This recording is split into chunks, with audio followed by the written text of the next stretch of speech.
Back to work, back to play.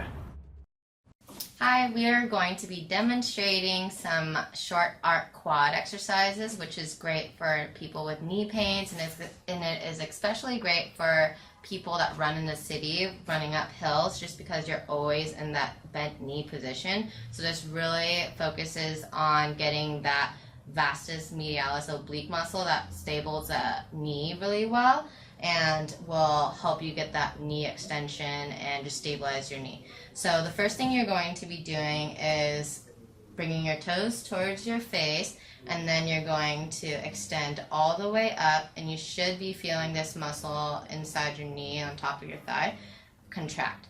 And then you're going to hold and bring down, and then you're going to do the same thing, so toes up and then pop up and hold. Try to hold for about 5 to 10 seconds and do this about 20 times. And the more you do it, obviously the stronger this will be, which will stabilize your knee. And if you persist to have knee pain after doing this for about 5-10 sessions or 10 days, please call the office and talk to Nicole about making an appointment with us. We just need to really focus on what's going on with your knee, but this is a great knee stabilizer to help you out. Subscribe ProActive Chiropractic.